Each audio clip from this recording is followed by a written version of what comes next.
Thank you for the opportunity to present today. This is my conflict of interest declaration. And here you can see the agenda, and along the way, I will present some of the lessons learned in pink. So let's start with a brief evolution of prophylactic methods over 4,000 years. In 2000 BC, in Crete, King Minos used goat bladders as internal condoms to protect his sexual partners from his poisonous sperm. At the Renaissance, Italian monk Gabriele Falloppio invented a linen external condom to protect against a large outbreak of syphilis.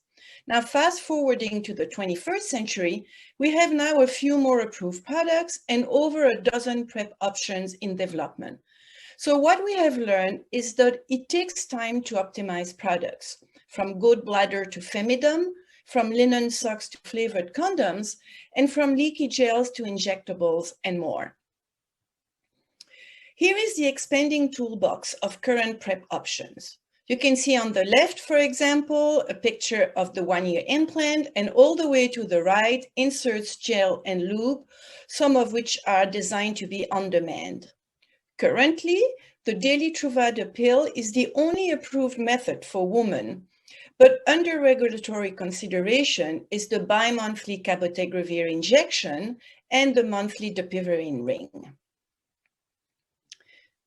What are the benefits of more options? Well, we can learn from contraceptive research, which has shown that more options lead to better coverage and thus improve prevention of unintended health outcomes, such as fewer pregnancy and STI.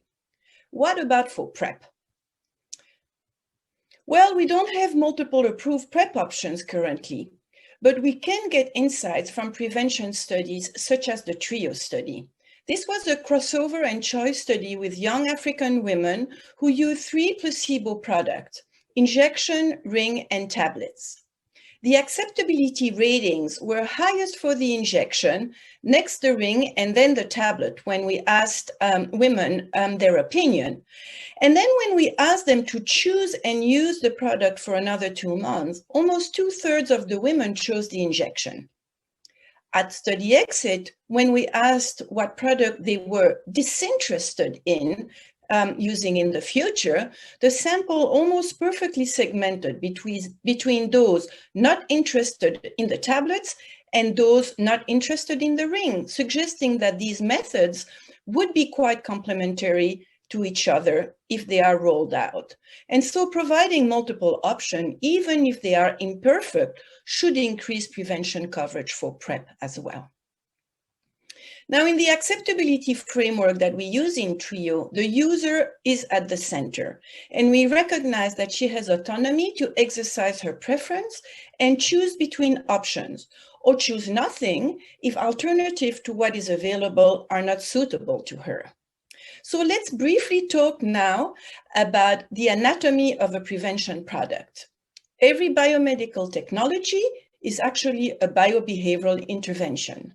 The right and the left component of the slide must be considered when developing user-centric products. So for example, the drug needs to be not only efficacious and safe, but has no short or long-term side effects. The delivery form needs to be invisible to the user and discreet to others and familiar. Packaging and educational information need to be easy to understand and explain. Access should be frictionless and burdenless. Influencers are key to provide social approval, and adherence support is necessary and needs to be empowering, motivational, and positively framed. In addition, we are all consumers of health products, and we know that taste does change over time. So PrEP products will have to adapt to the taste of the day as well. Now let's talk about how to engage end users in product development. When we think about the development pipeline from discovery to development to delivery, there's a number of products along the way. And what I hope I will convince you is that first, it's never too early to start end user in the research, even at the discovery stage. For example, in TRIO, Women were engaged as product co-designer, among other ways through using qualitative research method. And in this table, I'm summarizing how they recommend we optimize the dosage form they tried in TRIO.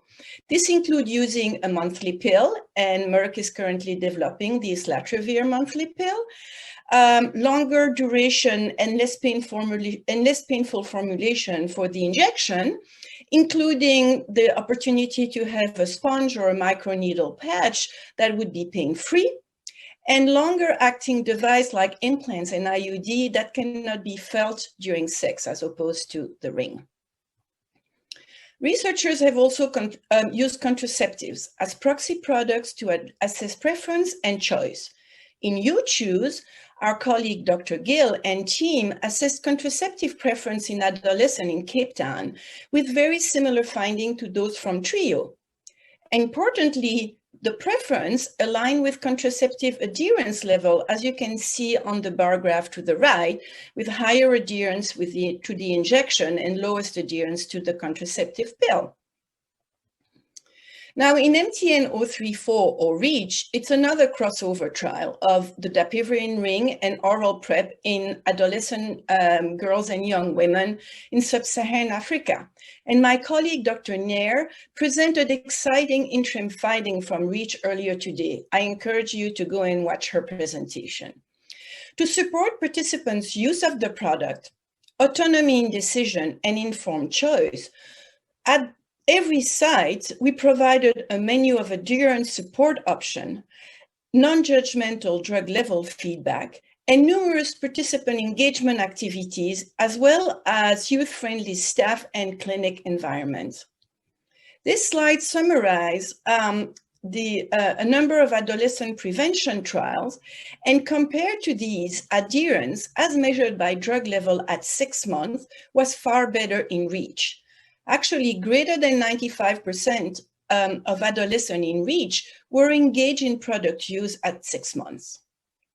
Thus, high adherence is achievable even in a more challenging population like adolescent, but multi-level support is needed. Now, what about Cabele? Well, HPTN 084 is a phase 3 efficacy trial, and it was halted early for high efficacy of Cabele compared to daily Truvada pills, and it's now continuing as an open label extension. And the lesson here is that lowering burden of the user through provider administration and increased duration of the coverage of the product improves product effectiveness. Now, we should not forget, however, that pain is an issue with the injectable. A new formulation and smaller volume are being explored to extend the duration of the injection for more than 8 weeks and decrease the pain at the time of the injection. Now, let's talk about MPTs, 2-in-1 products. You can see on the left from direct elicitation of preference across studies and contexts and among men, women, and couples that they do prefer a 2-in-1 product for pregnancy and HIV prevention because it's easier to use, the framing is better and simpler, and clinic access is also simplified. Other methods such as discrete choice experiments have showed the same. So for example, in TRIO, when the injection tablet and ring were all treated as MPT, you can see on the left side of the bar chart that the largest preference share went for injection, that's in blue. But when the injection was only for HIV PrEP, whereas the ring and the tablets remained MPT, then the ring had the most preference share, as you can see in pink. And Dr. Quaife and team also conducted a discrete choice experiment in South Africa among a diverse sample of men and women. And in all groups, they showed that the demand for an HIV prevention method would increase if a contraceptive indication was incorporated. So we need more evidence, but preference-wise, when possible, you should bundle your indications. So in conclusion, to be user-centric, researchers have a number of methods and study design that they can leverage to engage participants as co-designers throughout the product development pipeline. We also should expand the science of informed choice so that more option leads to better choice, and that in turn leads to increased product coverage at the population level and higher population impact.